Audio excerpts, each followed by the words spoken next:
Ce que vous venez de voir n'est pas une vraie théorie du complot. C'est une fausse vidéo que nous avons fabriquée. Qui ça, nous? Une classe de seconde du lycée Madeleine Vionnet à Bondy.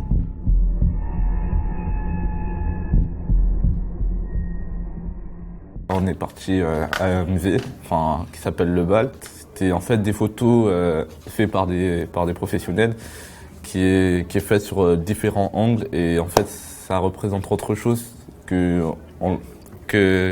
on voit, quoi. On a visité cette expo et le Bal qui travaille sur l'image, la fabrique de l'image même en particulier. Et à partir de ça, nous avons eu l'intervention d'un certain nombre de personnes dans l'établissement, mais nous sommes aussi sortis pour aller voir des courts-métrages. Et après, bien sûr, il y a eu l'idée de créer une vidéo avec les élèves. Mais au départ, on ne savait pas réellement ce sur quoi nous allions travailler. La thématique du chat, au départ, c'était parce que on voulait que ce soit un sujet qui soit totalement apolitique, religieux, pour éviter les polémiques, mais surtout pour que ce soit en même temps quelque chose d'agréable, quelque chose sur lequel on savait qu'il n'y allait pas avoir de méprise ou quoi que ce soit. Et en même temps, il fallait que ce soit ludique, parce que c'est vrai que d'imaginer qu'on allait élaborer une théorie complotiste sur les chats, c'était quelque chose qui prêtait à sourire. Et du coup, on était sûr que ça allait emmener nos élèves sur quelque chose une expérience qui allait être à la fois pédagogique, mais en même temps drôle.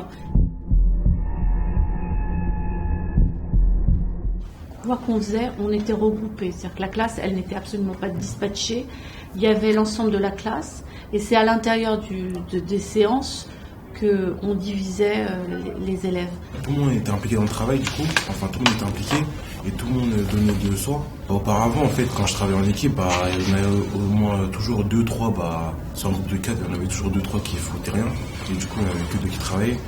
Et là, en fait, en faisant ce projet-là, j'ai vu que vraiment en travaillant bien en équipe, on peut rapporter un bon truc. L'esprit d'équipe, ça nous a beaucoup aidé, ça nous rapporte plusieurs idées et ça nous aide. Faire en sorte de pouvoir travailler ensemble, je pense que ça les a aidés aussi à grandir, à évoluer, et surtout à leur apprendre que dans la vie, malheureusement, parfois on est contraint de vivre avec des gens qu'on n'apprécie pas, ou que ce soit dans le travail ou dans la vie quotidienne. Donc de leur apprendre ça dès le lycée, je pense, à devoir faire des efforts sur le caractère pour pouvoir s'inclure dans un ensemble, je pense que ça sera que bénéfique pour eux pour plus tard. Pour faire un projet comme ça, il faut que nous, les élèves, on apprécie bien la prof, tout le monde, tous ensemble. Il ne faut pas qu'il y en ait 3, 4 qui les aiment pas, parce qu'après ça va faire... ils vont pas venir, ils vont nous embêter, ils vont faire des trucs comme ça. Et il faut que la prof, au retour, il faut qu'elle nous aime bien, il faut qu'elle nous écoute, il faut qu'elle nous respecte comme on la respecte pour faire un projet comme ça. Quand vous les emmenez avec vous dans autre chose que la salle de classe avec des chaises, des tables, le tableau, le prof qui fait son cours, forcément ça crée des liens et ça permet un enseignement qui est peut-être plus apaisé. On savait qu'on allait rester 3 ans dans la classe, et en plus on se parlait pas beaucoup, on se connaissait pas beaucoup, parce que c'était l'année de seconde, on se connaissait pas, il y avait des conflits. Et comme on restait plus de temps ensemble, ça nous a fait des liens. Il y en a, ils sont partis, mais ça nous fait toujours mal. On est toujours amis. Il y a un problème, on se le dit, c'est comme une famille maintenant. Maintenant, on s'entremêle un peu entre tous là, parce qu'avant, en fait, on définissait, les groupes étaient déjà définis en fait.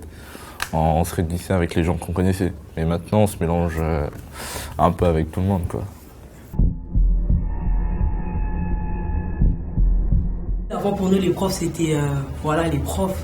Les surveillants, c'était les surveillants. C'est comme si on avait une rancœur contre eux, on les aimait pas. Et maintenant, à l'heure d'aujourd'hui, les profs, c'est comme nos mamans, on va dire. Dans le lycée, on a un problème, on va aller voir Madame Benazouz. On a un petit truc, on va aller voir Madame Benazouz. Moi, je crois que valoriser les élèves et leur dire que le travail, il n'est pas seulement possible qu'avec l'enseignant, mais qu'il est possible avec les élèves. c'est comme ça qu'on peut arriver à la réussite de tous, des enseignants, des équipes pédagogiques et puis des élèves bien sûr.